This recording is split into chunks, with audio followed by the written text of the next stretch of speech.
সচরাচর আমি এভাবে ভিডিও খুব কমই করেছি এর আগেও ২ থেকে ১ টা। কিন্তু এবার বিষয়টা একটু চরম লেভেলে পৌঁছে গেছে। তো আমি ভাবছি ২ দিন থেকেই ভাবছি ভিডিও করব কিন্তু করা হয়ে উঠছে না। মেন্টালি আমি সত্যি কথা বলতে প্রিপেয়ার্ড নই এখনো অবধি। যে কথাগুলো আমাকে শুনতে হয়েছে বলব।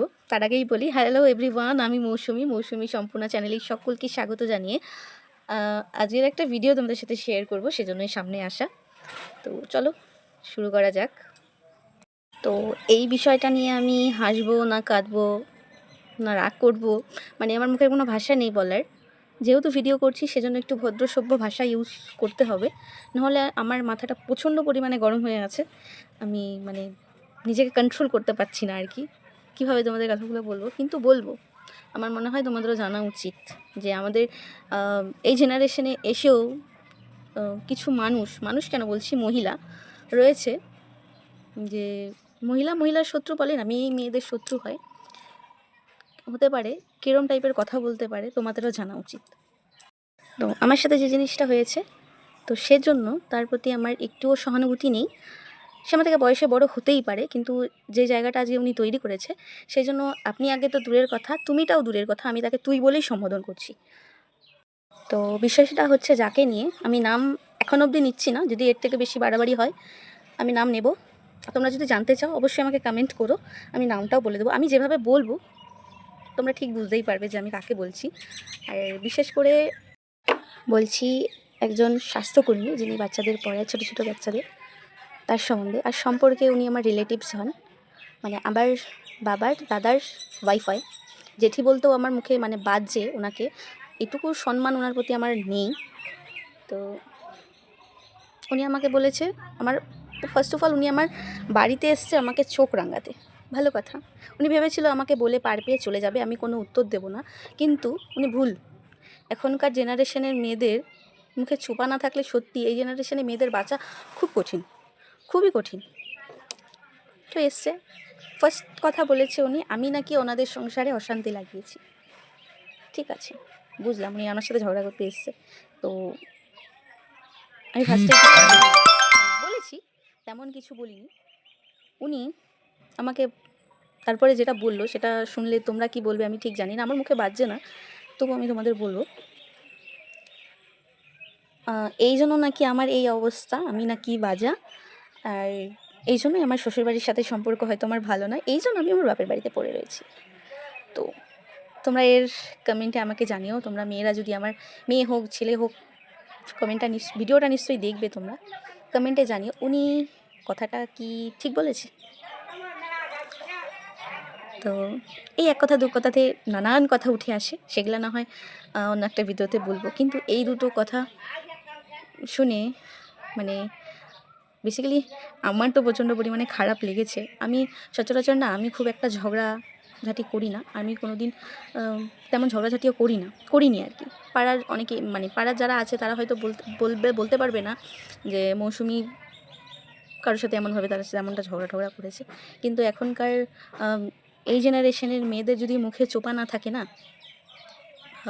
মেয়েদের মানে বাঁচাটাই মুশকিল হয়ে যাবে। এখন এই জেনারেশন কেন বলছি, এখন মেয়েরাই মেয়েদের শত্রু, চোপা না থাকলে হবে না। তো ওনার কথার পরিপ্রেক্ষিতে উনি বলার কে আমি কোথায় থাকবো, উনি করেই বলছি, আমি ভদ্রভাবেই বলছি।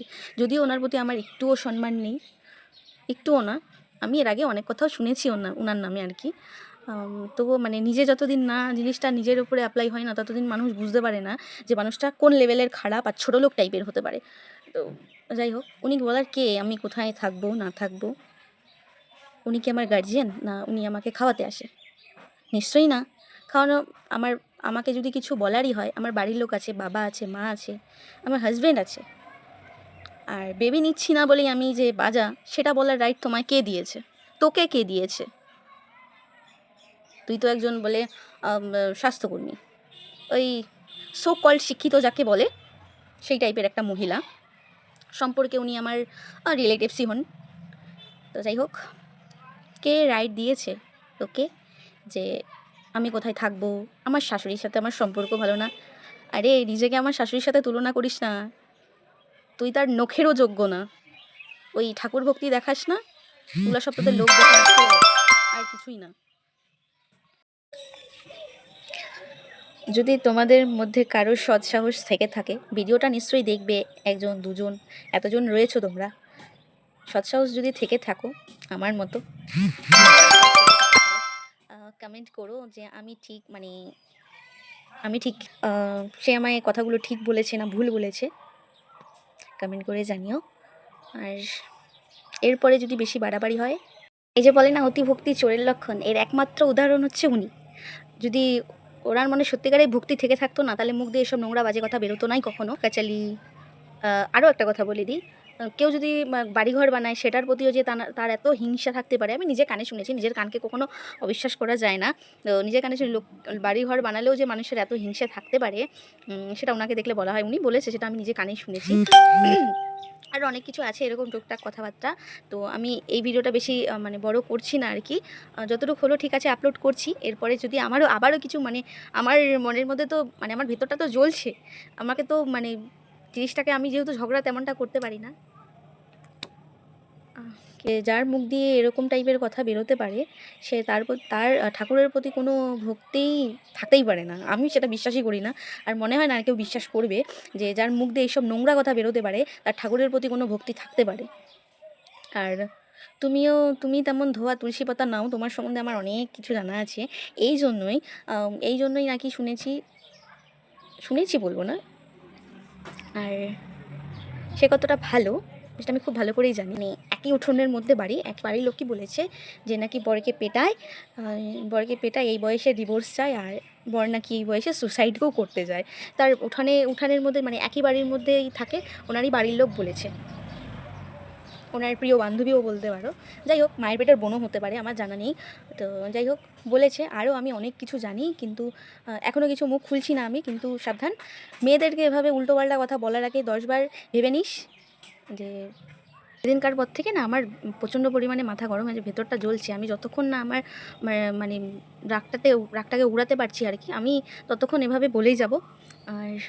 আর কি, ওনার মুখের ভাষা যদি তোমরা শোনো না কখনো, শুনেছো নিশ্চয়ই আশা করি, তবু আমার মুখ থেকে একবার শুনে নাও। উনি যেহেতু একজন স্বাস্থ্যকর্মী, ওনার মুখের ভাষা, উনি গালিগালাজ করে হচ্ছে কালনাগিনী, রাক্ষসী, তারপরে অনেক ব্লা অনেক সেরকম আমাদের। আর শুধুমাত্র উনি না, ওনার সঙ্গে আরও জড়িত আছে, আরও এক দুজন জড়িত আছে, যাদের মিটিংটা একসাথে বসে হয়, মানে লোকের নামে পরনিন্দা পরচর্চা যাকে বলে, সব একসাথে হয় আর কি। 3 কাল গিয়ে 1 কাল ঠেকলেও কদিন পরে চিতাতে উঠবে। তো তারপরেও এসব নোংরামি, এসব অসভ্যতামি যায় না, লোকের নামে শুধু কুটকাচালি। দেখো, আমি তো নিজের কানে শুনি না, আমাদের ঘর থেকে কতটা ডিস্টেন্স আর কি, আমি সবই শুনতে পাই। কিন্তু ওনাদের মতো তো আমি এত অসভ্য না যে মানুষকে বলবো যে এরকম এরকম এরকম এরকম। আমার সেরকমটা আমি শিক্ষা পাইনি, আর আমি কোনোদিন করিও না এই জিনিসটা। কিন্তু যখন মানুষ নিজের উপরে, মানে অ্যাটাকটা আসে, তখন মানুষ বলতে বাধ্য হয়। তো যেহেতু আমার উপরে অ্যাটাকটা করা হয়েছে আর কি, এভাবে সবাই মিলে, আমি যেহেতু বাড়িতে সেদিন একা ছিলাম, সেজন্য আমার উপর এভাবে অ্যাটাক করা হয়েছে। আমাকে পারলে হয়তো মারও খেতে হতো আর কি। ওনারা এরকম, মানুষ যদি ঝগড়াও লাগে, মানুষকে মারতে একবারও ভাবে না ওরা, মানুষের হাতে গায়েও হাত দেয়। নিজেদের বাড়িতে বরকে ধরে পেটায়, তো বাইরের মানুষকে পেটাতে তাদের হাতও কাঁপবে না, সেটা আমি খুব ভালো করেই জানি। তো এরপরে যদি কিছু বাড়াবাড়ি হয় আমি স্টেপ নেব, তোমাদের জানিয়ে রাখছি আর কি। আর আর এরপরেও আমি একটা দুটো ভিডিও করব। অ্যাকচুয়ালি আমি অত গুছিয়ে মনে করে ভিডিও আমি করতে পারি না, একবারে আমার সব গুছিয়ে বলতে পারি না। এরপরে আমার মনে পড়বে, আমার মানে অনেক কিছু আছে বলার, তোমাদের জানানোর। তোমরা একটু কমেন্ট করো সবাই। তো যাই হোক, এরপরে যদি কিছু বাড়াবাড়ি হয়, আমি তো স্টেপ নেবই, ভেবেই বসে আছি। উনি একটু বাড়াবাড়ি করুক, শুধু করুক একবার। আমি কত দূর যে যেতে পারি ওনার কোনো আইডিয়া নেই এখনও অবধি। তো যাই হোক, ভিডিওটা শেষ করছি। তোমাদের কাছে কমেন্ট আশা করব, তোমরা অবশ্যই কমেন্ট করবে, আশা রাখছি। তো যাই হোক, টাটা।